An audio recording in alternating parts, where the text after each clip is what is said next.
মজুমদার বসবে আর আপনি বসবেন আর আমি বসবো, বসবো আমি। আপনি বাংলার মানুষকে কতটা মিথ্যাচার করেন সেদিন প্রকাশ পাবে। বাংলার মানুষ দেখবে, ভারতবর্ষের মানুষ দেখবে যে আপনি মানুষকে ইউজ অ্যান্ড থ্রো, কাজের সময় কাজী আর কাজ ফুরালে পাজি। কতদিন আপনার এই শক্তি থাকে? মমতা বন্দ্যোপাধ্যায়কে আমি চ্যালেঞ্জ করছি, আপনার সৎ সাহস থাকলে, সততা থাকলে আপনি বিশ্বভারতীকে ডেট দেন, আপনার সময় মতো বের করুন। আমাকে ডাকলেই বিশ্ববাবু মেসেজ দিলেই আমি কলকাতায় চলে যাব, স্টুডিওতে বসবো।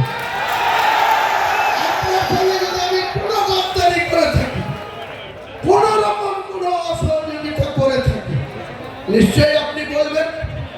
আর আপনি আমার সঙ্গে কতটা মিথ্যাচার করেছেন, কত রকম মিথ্যাচার করেছেন, সেদিন বাংলার মানুষকে একবার নতুন করে একবার মনে পড়াবো, জানাবো।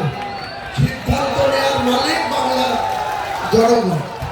আজকে চ্যালেঞ্জ আমার, কোন শক্তি থাকলে মুর্শিদাবাদে আপনি খাতা খুলে দেখাবেন, মুর্শিদাবাদে 22টা সিটে আপনি খাতা খুলবেন। আমি চ্যালেঞ্জ করছি, আমি বেঁচে থাকলে মমতা বন্দ্যোপাধ্যায় চূড়া ফুলের জিরো করব, জিরো করব, জিরো করব।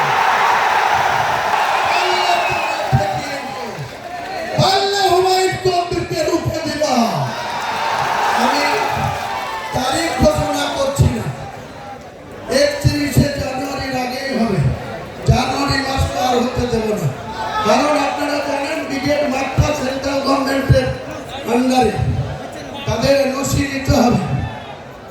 এনওসি তো অনেক কিছু আটকাবার চেষ্টা করবে, সে আমি নিশ্চয়ই চেষ্টা চরিত্র করে যদি আমি এনওসি পাই